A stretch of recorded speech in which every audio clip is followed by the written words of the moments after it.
Welcome guys, Radhe Radhe दोस्तों। कैसे हो सारे? उम्मीद करते हैं यार सारे अच्छे होंगे। तो आपका स्वागत है हमारे यूट्यूब चैनल में अगेन। और आज हम बात करेंगे यूपी पुलिस एसआई एएसआई और कंप्यूटर ऑपरेटर के कंप्यूटर सब्जेक्ट में। ठीक, तो पिछली वीडियो में हमने हिस्ट्री और evolution of and generation of computer ये कवर कर लिया है। आज हम बात करेंगे organisation of computer system, hardware, software, peripheral devices, ये इसी के अंतर्गत आ जाती हैं। इन्हीं के ये इसी के पार्ट हैं। तो इन चीज़ों का आज हम कवर करने वाले हैं और बाकी के ये टॉपिक्स हम देखेंगे नेक्स्ट वीडियो में। तो आज हमारी ये क्लास दूसरी होने वाली है। अगर आपको पहली पहली वाली क्लास लिखनी है तो यहाँ पर आप चले जाइए सीरीजी एजुकेशन पे और प्लेलिस्ट पे क्लिक कीजिए। यहाँ पे हमारी प्लेलिस्ट बनी हुई है, इस प्लेलिस्ट पर जाएंगे, यहाँ पे हमारी प्लेलिस्ट आ जाएगी। और ये यहाँ पर अभी दो ही वीडियो हैं। पहली जो कि हमने बैच लॉन्च किया था ये, और ये फर्स्ट क्लास है। इस क्लास में हमने हिस्ट्री वगैरह वो दो टॉपिक कवर किए हैं और आज की सेकंड क्लास होने वाली है। आज की वीडियो में हम बात करेंगे, हम टॉपिक कवर करेंगे बेसिकली। सबसे पहले करेंगे organisation of computer, second topic है हार्डवेयर, फिर सॉफ्टवेयर, पेरिफेरल डिवाइसेस, एंड उसके बाद हम देखने वाले हैं एमसीक्यूज, जो कि बहुत अच्छे मोस्ट इंपॉर्टेंट टाइप के अच्छे वाले होने वाले हैं, कुछ ऐसे बेसिक वाले नहीं हैं। तो चलिए बात करते हैं सबसे पहले ऑर्गेनाइजेशन ऑफ कंप्यूटर की। ठीक है, ऑर्गेनाइजेशन ऑफ कंप्यूटर क्या होता है? बेसिकली ये हार्डवेयर और सॉफ्टवेयर से बना ही कंप्यूटर होता है। ठीक है, ये तो आपको पता ही है, हार्डवेयर सॉफ्टवेयर से मिलकर कंप्यूटर बनता है। तो इन दो चीज़ों से मिलकर ही सारी चीज़ें बनी। इसी के लिए इसे कंप्यूटर का संगठन कहते हैं। जैसे एक कंप्यूटर होता है, उसके पास क्या क्या होता है, उसका हार्डवेयर, उसका सॉफ्टवेयर, और ये सारी चीज़ें होती हैं। इसी से मिलकर एक पूरा कंप्यूटर बनता है और यही वर्किंग करता है। जैसे माउस, प्रिंटर, ये सारी चीज़ें इसी के अंदर आ जाती हैं। सीपीयू और मदरबोर्ड वो उसके अंदर की बात हो गई। ठीक है, तो ये hardware and software, application software और सिस्टम सॉफ्टवेयर, ये सारे सॉफ्टवेयर हो जाते हैं। ठीक है, अब बात करते हैं, अब इन्हीं से रिलेटेड क्या क्या आते हैं, हार्डवेयर और सॉफ्टवेयर। ठीक है, बात करते हैं हार्डवेयर की। तो मैं आपको इनके बेसिक बेसिक चीज़ें बता ही दे रहा हूँ। उसके बाद मेन तो क्या है, एमसीक्यूज, उन पे हम ज़्यादा फोकस करेंगे क्योंकि ये थोड़े से बेसिक कंसेप्ट हैं जो कि सभी को मोस्टली पता ही होंगे, पर मैं फिर भी एक बार रिविजन टाइप का करा देना चाहता हूँ। तो हार्डवेयर कंपोनेंट के अंदर क्या आता है, सीपीयू। सीपीयू क्या होता है, एक ब्रेन ऑफ कंप्यूटर, जो कि मतलब सारा का सारा डेटा को पूरा प्रोसेस करता है। सीपीयू के अंदर क्या क्या होते हैं, एएलयू एंड क्या होता है, और क्या होता है, सीयू। ठीक है, एएलयू अरिथमेटिक लॉजिक यूनिट और सीयू कंट्रोल यूनिट, ये कंट्रोल करता है। ये अरिथमेटिक लॉजिक यूनिट जैसे कि कोई भी ऑपरेशंस करने होते हैं हमें, सब्ट्रैक्शन, एडिशन, मल्टीप्लिकेशन, तो वो सारे हैंडल ये करता है और ये कंट्रोल करता है, ये सारे के सारे ऑपरेशंस को कंट्रोल करता है। ठीक है, सीपीयू के अंदर ये होता है रैंडम एक्सेस मेमोरी, ये एक हमारी प्राइमरी मेमोरी का पार्ट होता है। रैम, रोम, ये प्राइमरी मेमोरी हो गई, और बाकी की जो हार्ड डिस्क वगैरह होती हैं वो सेकेंडरी मेमोरी में आ जाती हैं। तो रैंडम एक्सेस मेमोरी ये बहुत ही फास्ट होती है, तो ये टेम्पोररी स्टोरेज के लिए यूज़ करते हैं। ये भी हमारा हार्डवेयर में ही आता है क्योंकि हार्डवेयर होती है। अब स्टोरेज डिवाइसेस जो कि हार्ड डिस्क वगैरह, हार्ड डिस्क, एसएसडी, तो अब क्या होता है, हार्ड डिस्क कैसी होती है, हार्ड डिस्क एक सीडी ड्राइव की जैसी, और एसएसडी कैसी होती है, एसएसडी होती है एक चिप टाइप की, ऐसी इस टाइप की होती है कुछ, जैसे आपकी छोटी सी गेम की कैसेट नहीं आती थी, इस टाइप की होती है। अब एसएसडी ज़्यादा प्रेफरेबल है compare to hard disk. Hard disk slow होती है, एसएसडी फास्ट होती है। ये आपको थोड़ी थोड़ी बेसिक चीज़ें पता होनी चाहिए। मुझे लगता है कि आप लोगों को ऑब्वियसली पता ही होंगी। तो चलते हैं अब सॉफ्टवेयर क्या होते हैं, अब देखते हैं सॉफ्टवेयर कंपोनेंट्स क्या होते हैं। ये भी बेसिकली इनके बेसिक बेसिक बताऊंगा, उसके बाद हम सीधा अपने टू द पॉइंट टॉपिक्स पर चलेंगे। तो सॉफ्टवेयर क्या होते हैं, जैसे ऑपरेटिंग सिस्टम, ये भी एक सॉफ्टवेयर है। जैसे हमारा विंडोज़ होता है ना, आपको मैं यहाँ पे लिख देता हूँ यार, एक मिनट, हाँ ठीक है, विंडोज़, ये हम विंडो यूज़ करते हैं अपने, जैसा तुम्हारा कोई सा भी लैपटॉप होगा, विंडो लैपटॉप, और एक होता है एप्पल का लैपटॉप। यहाँ पे कौन सा सॉफ्टवेयर, कौन सा ऑपरेटिंग सिस्टम हो जाता है, मैक। ठीक है, मैक ओएस,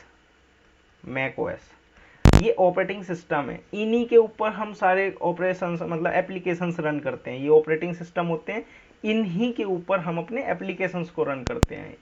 बेसिकली ये एक घर होता है, इसके अंदर मतलब सदस्य टाइप के रहते हैं, उन्हें एप्लीकेशन बोल देते हैं।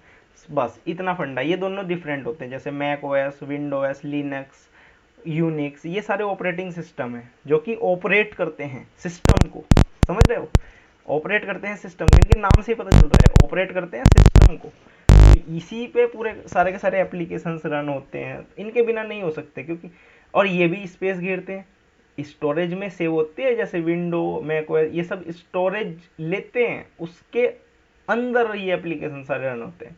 अब देखो इसी के अंदर क्या आ जाते हैं, एप्लीकेशन सॉफ्टवेयर, उसके बाद आ जाते हैं सिस्टम सॉफ्टवेयर, ठीक है, और ये इनके डिवाइस ड्राइवर। अब एक एक करके इन तीनों चीज़ों पे बात करते हैं। एक मिनट में इरेज कर देता हूँ। एप्लीकेशन सॉफ्टवेयर क्या होते हैं, एप्लीकेशन सॉफ्टवेयर जो कि लाइक वर्ड प्रोसेसिंग के लिए, जैसे माइक्रोसॉफ्ट MS वर्ड हो गया, गूगल क्रोम हो गया, ये एप्लीकेशन सॉफ्टवेयर है।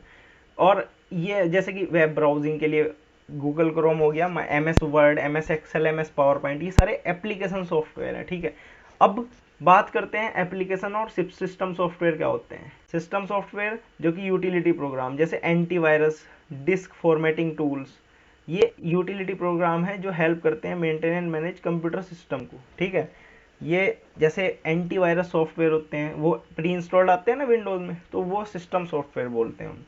अब हाँ, तो बात करते हैं डिवाइस ड्राइवर की। डिवाइस ड्राइवर क्या होता है, जैसे हमारा माउस है, तो वो माउस, जैसे हमारा ये कर्सर है, कर्सर कर्सर ऐसा होता है, तो कर्सर को जैसे मूव कर रहे हैं, तो वो माउस उस कर्सर को कैसे मूव करवा रहा है, वो डिवाइस ड्राइवर के कारण मूव करवा रहा है। जैसे कोई हार्डवेयर डिवाइस है, हार्डवेयर डिवाइस को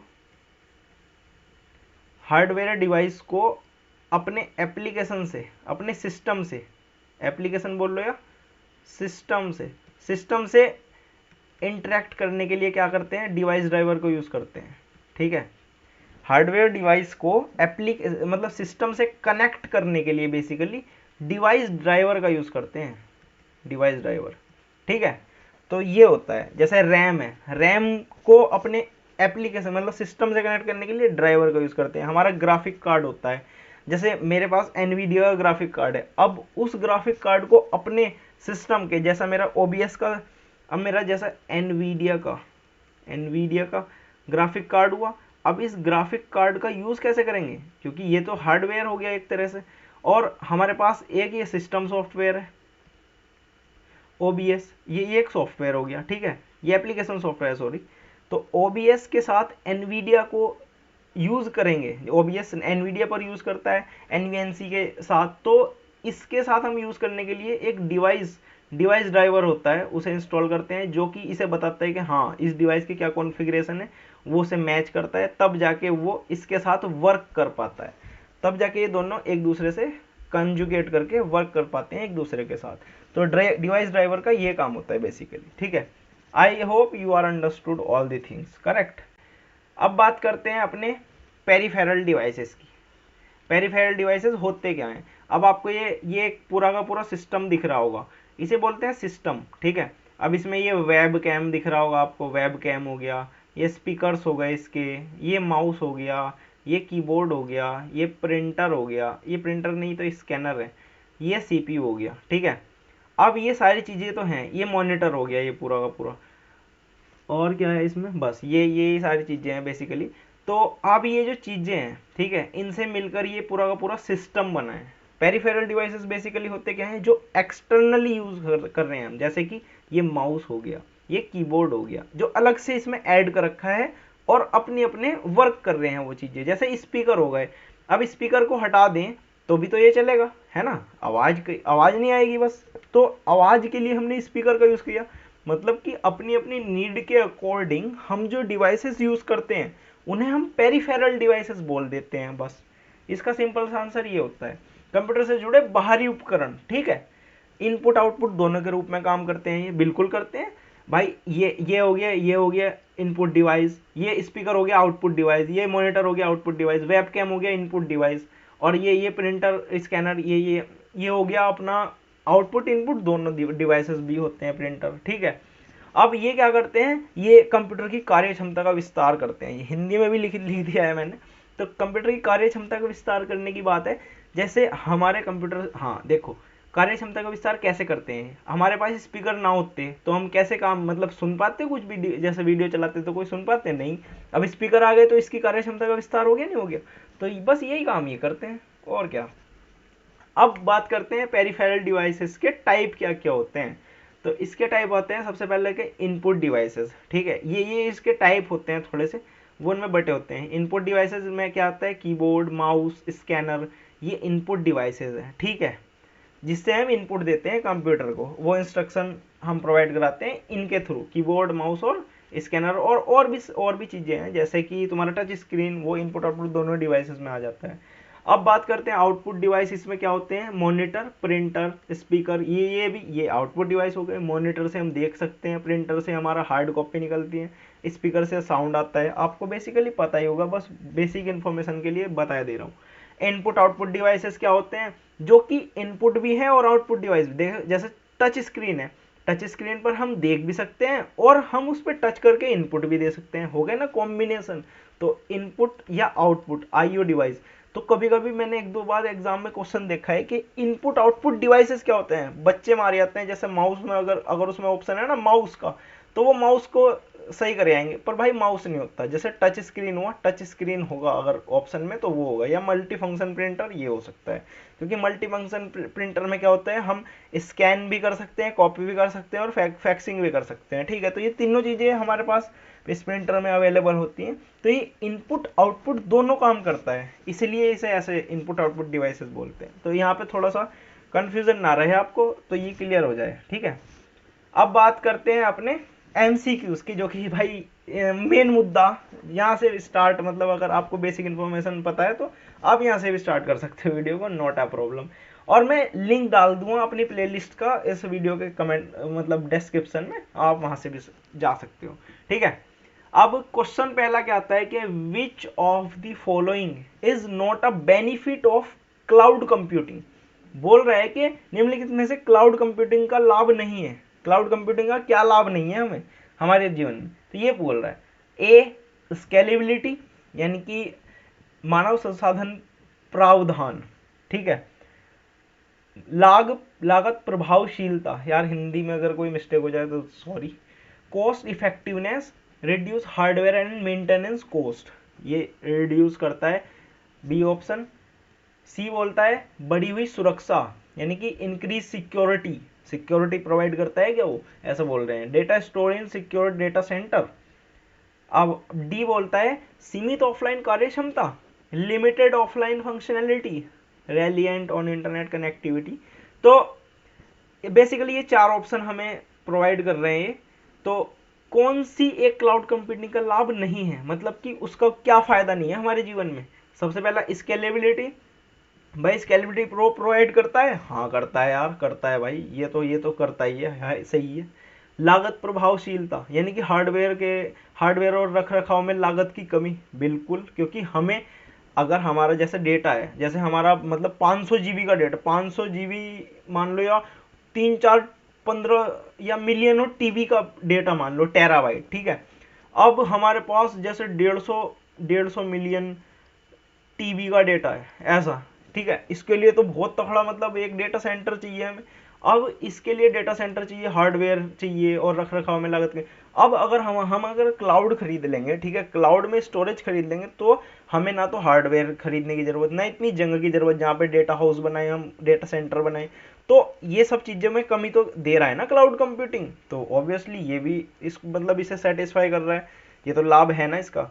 बढ़ी हुई सुरक्षा, भाई सिक्योरिटी भी प्रोवाइड करता ही है, क्योंकि कोई सा भी आप क्लाउड ले लो, गूगल क्लाउड, अमेजोन क्लाउड, ये सारे सिक्योर हैं भाई, सिक्योरिटी प्रोवाइड करते हैं, तभी ये मार्केट में बने हुए हैं। अगर सिक्योर ना होते तो मार्केट में बन तक पाते क्या, ये बताओ। ये AWS आपका कितने साल हो गए चलते हुए, बहुत साल हो गए, अच्छे से चल रहा है, सिक्योरिटी प्रोवाइड कर रहा है। जीसीपी गूगल क्लाउड भी आपका बढ़िया से चल रहा है, तो कोई दिक्कत नहीं है, ठीक है। अब डी बोलता है कि सीमित ऑफलाइन कार्य क्षमता, इंटरनेट कनेक्टिविटी पर निर्भर, बिल्कुल है भाई, इंटरनेट कनेक्टिविटी पर निर्भर है, ये तो इसका लाभ नहीं। मतलब कि ये बोल रहे हैं कि ऑफलाइन, लिमिटेड ऑफलाइन फंक्शनैलिटी, सीमित ऑफलाइन कार्य क्षमता, हाँ ये इसका लाभ मतलब नहीं में ये आ सकता है, क्योंकि ये बाकी तो इसके लाभ हैं। अब ये इसका मतलब एक तरह से यहाँ पे ड्रॉबैक है, क्योंकि हम बिना इंटरनेट कनेक्टिविटी के अपने डेटा को एक्सेस नहीं कर सकते गूगल क्लाउड से, क्योंकि भाई सेंटर उनका मान लिया अमेरिका में है, ठीक है, यूएसए में, उनका डेटा सेंटर है, ठीक है। अब अगर डेटा सेंटर यूएसए में, हम हैं इंडिया में, ठीक है। अब बिना इंटरनेट के हम कैसे कैसे मतलब एक्सेस कर सकते हैं डेटा को, कोई लॉजिक तो है ही नहीं। तो इसीलिए हमें इंटरनेट तो भाई चाहिए चाहिए होगा, क्योंकि अगर हमारा डेटा यूएसए के डेटा सेंटर में रखा है, विदाउट इंटरनेट पॉसिबल नहीं है भाई कभी भी एक्सेस करना है इस डेटा को इंडिया में। तो ये तो भाई मतलब यहाँ पे एक ड्रॉबैक इसका है, तो इसका आंसर हो जाएगा डी। हम चले जाएंगे डी के साथ। ओके, तो इतने अच्छे से आपको मुझे नहीं लगता कोई मतलब एक्सप्लेन कर पाएगा, तो भाई कर पाएगा तो बहुत अच्छी बात है, मेरा भाई है। ओके, और सेकंड क्वेश्चन की तरफ चलते हैं। What is primary concern regarding the use of artificial intelligence? कृत्रिम बुद्धिमत्ता के उपयोग के लेकर प्राथमिक चिंता क्या है? भाई आपको आज के एग्जाम्स जो हो रहे हैं, एआई से रिलेटेड क्वेश्चन बहुत ज्यादा मिलने वाले हैं, लिख कर ले लो, लिख के। मतलब ये बात तो मैं 100% श्योरिटी के साथ कह सकता हूँ, और मैंने देखा है, खुद देखा है कई कंप्यूटर के एग्जाम्स में मैंने एआई के क्वेश्चन अब आते हुए देख रहा हूँ, बहुत बहुत आ रहे हैं, मतलब भर भर के एआई के क्वेश्चन, क्योंकि एआई ज्यादा डेवलप हो रहा है आज के दिनों में, बहुत डेवलप हो रहा है। आपका डेविन आ चुका है, डेविन सुना है नाम आपने? डेविन, डेविन एक सॉफ्टवेयर इंजीनियर है, बेसिकली सॉफ्टवेयर इंजीनियर है वो, मतलब पूरा का पूरा सॉफ्टवेयर इंजीनियर को रिप्लेस करने के लिए बनाया गया है। अभी उसकी मतलब उसका ऐसा कोई ट्रायल मतलब दिया है उन्होंने ट्रायल, पर अभी वो रियल वर्ल्ड की प्रॉब्लम पे अभी टेस्ट होना बाकी है, और जब हो जाएगा तो और अच्छे से हो जाएगा। पर डेविन आ चुका है, ये मतलब बताने वाली बात है। और बाकी चैट जीपीटी, बार्ड वगैरह मैं मतलब समझता हूँ कि आप यूज़ करते ही होंगे, और नहीं करते तो किया करो यार, बहुत अच्छी चीज़ है, अच्छे टूल है, यूज़ किया करो, समय बचाया करो। और अब बात करते हैं ये इस क्वेश्चन पे, इस क्वेश्चन के ऑप्शन देख लेते हैं। Limited processing power of computer, भाई ये क्या बोल रहा था? मतलब एआई को लेकर हमें क्या चिंतित मतलब चिंता होनी चाहिए, कि एआई को लेकर हमें उसके उपयोग को लेकर प्राथमिक चिंता पूछ रहा है, मतलब क्या क्या टेंशन होनी चाहिए हमें, कि limited processing power of computer, potential for AI based on training data, high cost of developing and maintaining AI systems, lack of user friendly interface for interactive with AI. तो इन चारों ऑप्शंस के मैं थोड़े थोड़े मतलब आपको मीनिंग बताता हूँ, फिर आप थोड़ा माइंड लगा के आंसर दीजिए, मतलब अपने माइंड में, ठीक है। ए मतलब कि limited processing power of computer, मतलब हमारे पास ये बोल रहा है कि एआई के उपयोग को लेकर चिंता क्या है, मतलब कंसर्न क्या है। सबसे पहले तो क्वेश्चन को सबसे 3-4 बार पढ़ लो यार, कोई दिक्कत नहीं है, मतलब इसे पढ़ने में दो टाइम, ऑप्शन एकदम एकदम होते चले जाएंगे। Limited processing power of computer, कि आपके पास लिमिटेड प्रोसेसिंग पावर है कंप्यूटर की? नहीं, ये तो है भाई, ये तो बहुत भर भर के। Potential for AI based on training data, ये बोल रहा है कि हमारे पास जो पोटेंशियल है, जो कि एआई की पोटेंशियल है, एआई की पावर है, वो किस चीज पे डिपेंड करती है? Based on training data. Training data कैसा है हमारा? ओल्ड ओल्ड डेटा है, तो ओल्ड डेटा है तो वो सारा का सारा एआई ओल्ड डेटा पर ट्रेंड है। तो मतलब ये बोल रहे हैं कि ये एक प्राथमिक चिंता हो सकती है, बिल्कुल हो सकती है। अब हम अगला ऑप्शन पढ़ेंगे, अगर और कोई ना मिला तो ये 100% आंसर हो जाएगा, अभी ये 50% है, ठीक है। अब सी बोल रहा है कि high cost of developing and maintaining AI systems, high cost of developing बिल्कुल है, एंड मेंटेनिंग एआई सिस्टम्स, हाँ भाई है बिल्कुल, ये तो कोई चिंता वाली बात है नहीं वैसे, ये चिंता वाली बात नहीं है। हाई कॉस्ट लगती है डेवलपिंग में, मेंटेनिंग एआई सिस्टम, बिल्कुल कोई दिक्कत ही नहीं। लैक ऑफ यूजर फ्रेंडली, माना भाई यूजर फ्रेंडली है, मैंने खुद यूज किया तो यूजर फ्रेंडली तो है, ऐसा तो कुछ है नहीं। इंटरेक्टिव विद एआई बहुत अच्छे से वर्क करता है, एक ह्यूमन से भी अच्छा रेस्पॉन्स है उसका।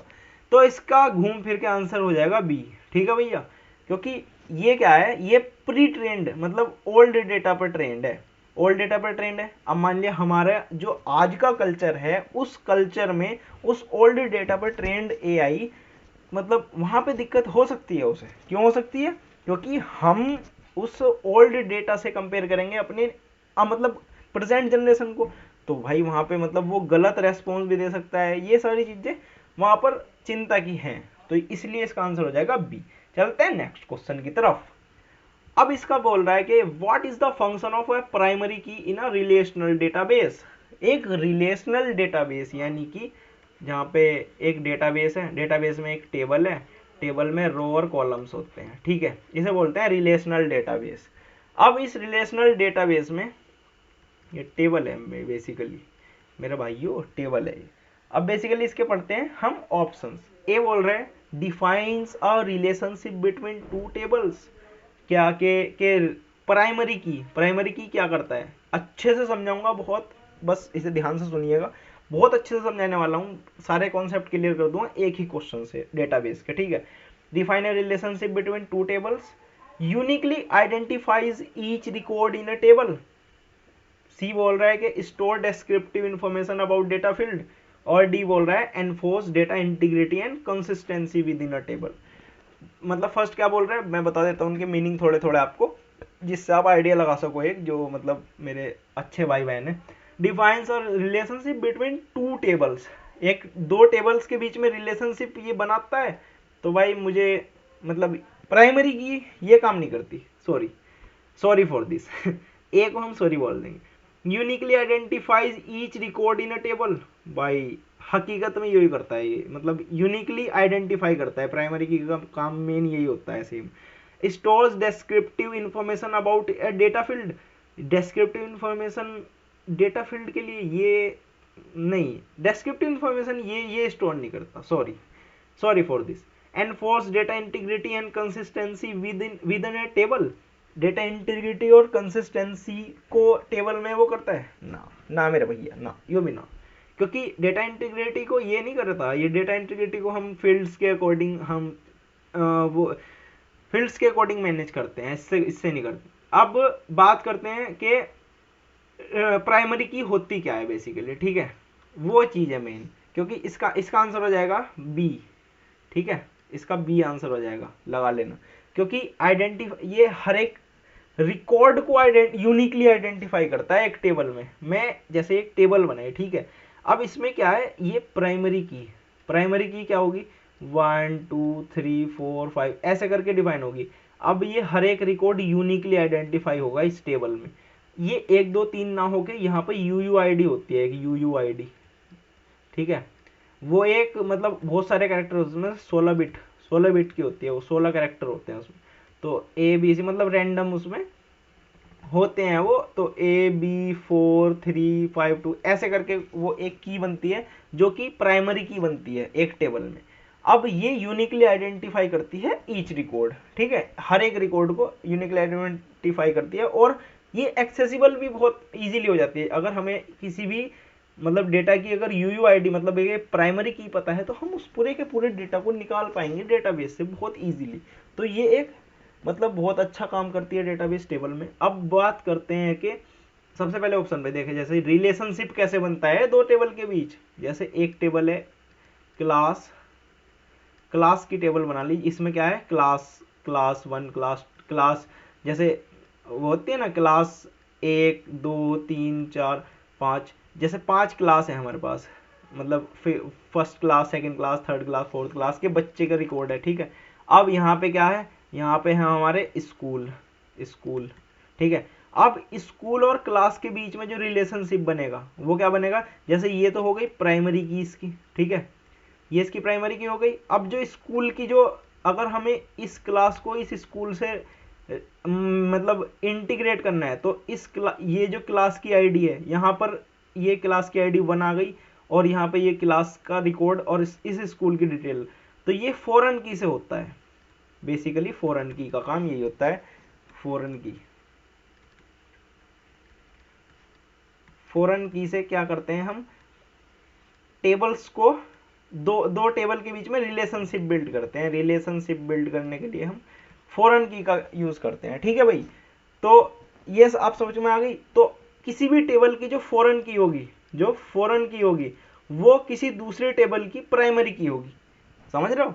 जैसे मेरे पास एक टेबल है, इस टेबल की प्राइमरी की एक दूसरी टेबल की फॉरेन की बनेगी, और वो फॉरेन की इस टेबल की प्राइमरी की होगी। तो ऐसे करके ये दोनों टेबल आपस में रिलेशन बिल्ड कर पाएंगी, और हम एक मतलब आसानी से डेटा फैच कर पाएंगे। तो ये थोड़ा और डिटेल में पढ़ने के लिए मैं और वीडियो बना दूंगा सेपरेट, पर अभी के लिए इतना ही आपको समझ आ गया होगा आई होप, ठीक है। चलते हैं नेक्स्ट क्वेश्चन की तरफ। तो what does the term open source software, very good question यार, बहुत अच्छा क्वेश्चन है। आप मतलब ध्यान से सुनिएगा, बस कोई दिक्कत नहीं है, अपने भाई को सुनते रहो। ओपन सोर्स सॉफ्टवेयर शब्द किसका उल्लेख करता है? इसका ऑप्शन ए है software with limited functionality available for free, अच्छी बात बोली, proprietary software with the high licensing cost. ओ भाई, हाई लाइसेंसिंग कॉस्ट, तो फिर ओपन सोर्स का मतलब क्या रह गया? और software with source code freely available for modification and distribution. बहुत अच्छा आंसर ही, मतलब ये हाँ मैच कर रहा है, क्योंकि सॉफ्टवेयर विद सोर्स कोड, भाई पूरे के पूरे सॉफ्टवेयर का सोर्स कोड फ्रीली अवेलेबल है, ठीक है, फॉर मॉडिफिकेशन एंड डिस्ट्रीब्यूशन, मतलब मॉडिफाई करने के लिए और डिस्ट्रीब्यूट करने के लिए। मॉडिफाई तो हम ऐसे नहीं कर सकते जैसे किसी ने कोई ऐप लॉन्च किया आपने जाके मॉडिफाई कर दिया, ना ना ना ना ना, अपनी अपनी उनकी गिट रेपो बनी हुई होती है, उस गिट रेपो में हम पुल रिक्वेस्ट मारते हैं, अगर हमारी पुल रिक्वेस्ट अच्छी लगी उन्हें तब वो मर्ज करते हैं हमारी पुल रिक्वेस्ट यानी कि मॉडिफिकेशन को, ऐसे ही नहीं कर लेते किसी की भी, ऐसा तो भाई उसका ऐप खराब कर देंगे वो, ठीक है। अब डी ऑप्शन है इसका software that requires an internet connection to function, ना ये तो मैच ही नहीं कर रहा कहीं से कहीं तक, तो इसका जो बेसिकली आंसर होगा वो हो जाएगा सी। तो ओपन सोर्स का मतलब क्या होता है? जो सॉफ्टवेयर फ्रीली अवेलेबल होते हैं, ठीक है, जो सॉफ्टवेयर हमें फ्री में मिलते हैं, जिनका यूज हम फ्री कर सकते, जैसे कि नोट पैड हुआ, ठीक है, नोट पैड है वो हमें फ्री मिलता है, उसके लिए हमें कोई पैसा नहीं देना पड़ता। अब आप देखते हैं जैसे कोई भी सॉफ्टवेयर, आपने कोई सॉफ्टवेयर खरीदा, जैसे कि मैं क्या बताऊं, जैसे कोई वीडियो एडिटिंग का सॉफ्टवेयर है, जैसे कोई वीडियो एडिटिंग का सॉफ्टवेयर है, उसके लिए वो पेड करते हैं, ठीक है, पेड वर्जन होता है उसका, अब उसे हम फ्री में नहीं यूज कर सकते, उसे हम पेड करके यूज करते हैं, तो वो ओपन सोर्स सॉफ्टवेयर नहीं बोला जाएगा, ठीक है। तो ऐसे पेड सॉफ्टवेयर को नहीं बोलते, जो फ्री सॉफ्टवेयर है, जो अवेलेबल है फ्री यूज करने के लिए, उनमें मॉडिफिकेशन ये सब कर सकते हैं, तो ऐसा ऐसा सॉफ्टवेयर को हम ओपन सोर्स बोलते हैं बेसिकली, बस यही है। चलते हैं नेक्स्ट क्वेश्चन की तरफ। What is the most effective way to prevent malware infection on a computer? एक इन्फेक्शन, भाई जैसे आदमी के इन्फेक्शन नहीं हो जाते, ऐसी कंप्यूटर में भी इन्फेक्शन हो जाते हैं, जैसे बाहर के मतलब गंदी चीजें अंदर घुस जाती हैं तो इन्फेक्शन हो जाता है। तो कंप्यूटर के मेलवेयर संक्रमण को रोकने का सबसे प्रभावी तरीका क्या है? बात करते हैं ऑप्शंस की। A disabling firewalls, B using strong password and updating software regularly, third है clicking on all links in email even from unknown senders, भैया क्या कह दिया वो, downloading software from untrusted sources. ओ भाई, मतलब सारी बातें विपरीत बोल रहे हैं, तो मतलब कतई जहर वाले ऑप्शन दे दिए। ए वो ऑप्शन बोलता है डिसेबलिंग फायरवॉल। फायरवॉल क्या होती है? एक फायरवॉल ऐसे एक दीवार की तरह काम करती है, ये हमारा कंप्यूटर हो गया। अब इस फायरवॉल के थ्रू जैसे कोई बाहर से कोई डेटा आया, ठीक है, जैसे ये कोई डेटा किसी ने भेजा, अब इस फायरवॉल में वो डेटा चेक होगा, उस डेटा के अंदर क्या क्या चीजें हैं, क्या क्या कुछ मतलब अनाप शनाप तो नहीं, कोई ऐसी अनसिक्योर चीज तो अंदर नहीं जा रही जो कि हमारे लैपटॉप को या कंप्यूटर को मतलब हार्म पहुंचाएगी। तो ये फायरवॉल बेसिकली उसे वहीं का वहीं रोक देता है, आने ही नहीं देता डेटा को अंदर, फायरवॉल काम करता है ये।